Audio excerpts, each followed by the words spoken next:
السلام علیکم ورحمۃ اللہ وبرکاتہ۔ آج کے اس ایگزیبیشن کے اندر آپ سبوں کا استقبال ہے۔ آپ کے سامنے 3 گھر ہیں اور اس کے سامنے بالکل سامنے دیکھیے کہ جنازہ رکھا ہوا ہے۔ اصل یہ ایک بہت ہی خوبصورت حدیث کی عکاسی کر رہا ہے، جس کو بیہقی اور ابن حبان جیسی روایتوں کے اندر اسے نقل کیا گیا ہے۔ حضرت عائشہ رضی اللہ تعالیٰ عنہ اس حدیث کے راوی ہیں، اور وہ جو حدیث ہیں جس کو سامنے رکھ کر آج کا یہ پروجیکٹ تیار کیا گیا ہے، وہ الترغیب والترہیب کے جلد نمبر 3 کے صفحہ 473 کے اوپر یہ حدیث لکھی ہوئی ہے۔ حدیث کا مفہوم و خلاصہ یہ ہے، جیسے آپ کے سامنے 3 گھر ہیں اور ایک جنازہ رکھا ہوا ہے۔ حضرت عائشہ کی روایت کے اندر آتا ہے کہ اللہ کے نبی کے سامنے صحابہ موجود تھے، تو اللہ کے نبی صلی اللہ علیہ وسلم نے فرمایا کہ تمہاری اور تمہارے گویا کے بیوی بچوں کی، رشتہ داروں کی، اور اسی طرح تمہارے پاس جتنی پراپرٹی ہے، مال ہے، اور اسی طرح تمہارے جو نیک اعمال ہیں، تو ان کی مثال ایسے ہیں جیسے کہ ایک آدمی کے 3 بھائی ہوں۔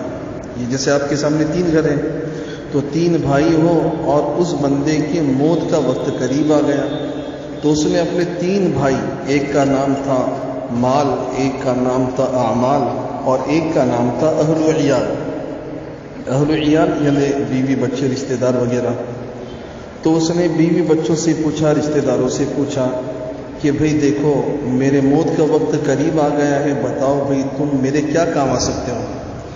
تو وہ کہنے لگے، جیسے کہ اس میں سے ایک گھر کہنے لگا جو آپ کے سامنے گھر کی شکل میں ہے، تو ایک بھائی کہنے لگا جس کا نام اہل و عیال تھا، وہ کہنے لگا کہ میں تو تمہاری یہ کام آ سکتا ہوں کہ میں تمہاری تیمارداری کروں گا، تم بیمار ہو تمہاری خدمت کروں گا، اور خدمت کرتے کرتے کبھی تھکوں گا نہیں، اکتاؤں گا نہیں، تمہاری خدمت مجھ پر بوجھ نہیں ہوگی، تمہارے سارے کام آؤں گا، بلکہ جب تم مر جاؤ گے نا تو تمہیں اپنے ہاتھوں سے غسل دوں گا، اپنے ہاتھوں سے کفن پہناؤں گا، تمہارے ساتھ جنازے میں بھی چلوں گا، تمہیں اپنے کندھوں پر اٹھاؤں گا، اور راستے میں کوئی تکلیف دہ چیز آئے تو اسے ہٹاؤں گا بھی، اور جب دفن کر کر واپس آؤں گا، دفن کر کے تمہیں یعنی وہاں تک پہنچا کر، یہاں تو جنازہ ہے، اس سے مراد قبر ہے، تو تمہیں قبر تک پہنچا کر واپس آؤں گا، اور تمہاری آنے کے بعد گھر پر جب تو لوگ کہیں گے کہ بھئی تمہارا بھائی چلا گیا، تو تمہاری اچھائیوں کو بولوں گا کہ میرا بھائی ایسا تھا ایسا تھا۔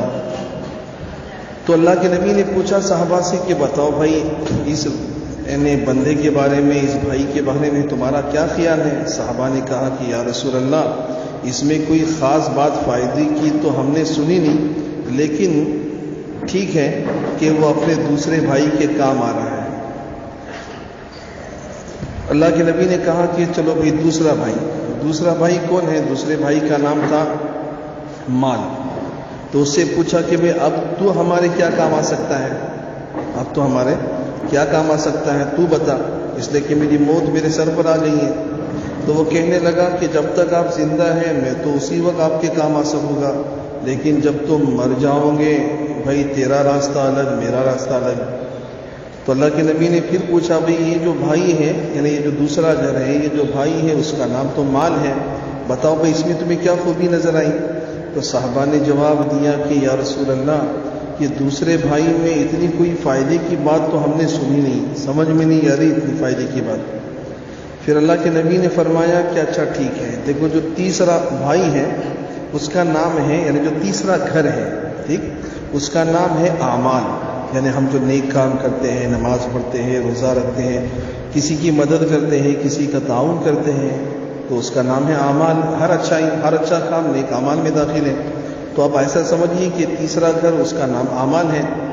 تو مرنے والا کہہ رہا کہ دیکھو ملک الموت میرے سر پر کھڑی ہے، ابھی تھوڑی دیر کے بعد میں یہاں سے اللہ کے پاس پہنچوں گا، تو بھئی اعمال تو میرے کام کیا آئے گا؟ تو اعمال کہنے لگا کہ جب تجھے تیرے رشتہ دار قبر میں اتاریں گے تو میں قبر میں بھی تیرے ساتھ آؤں گا، تجھے وحشت لگیں گی، ڈر لگے گا، قبر کا اندھیرا تجھے ستائے گا، تو وہاں تیرا جی بہلاؤں گا، تجھے اکیلا نہیں چھوڑوں گا، جب تک تو اپنی قبر سے نہیں اٹھتا میں تیرے ساتھ رہوں گا۔ اور جس وقت حشر کے میدان میں اعمال تلیں گے تو اس دن میں جو ترازو ہوگا نا، تو اس کے اندر جا کر بیٹھ جاؤں گا، تاکہ تیرے نیک اعمال کا پلہ بھاری ہو جائے۔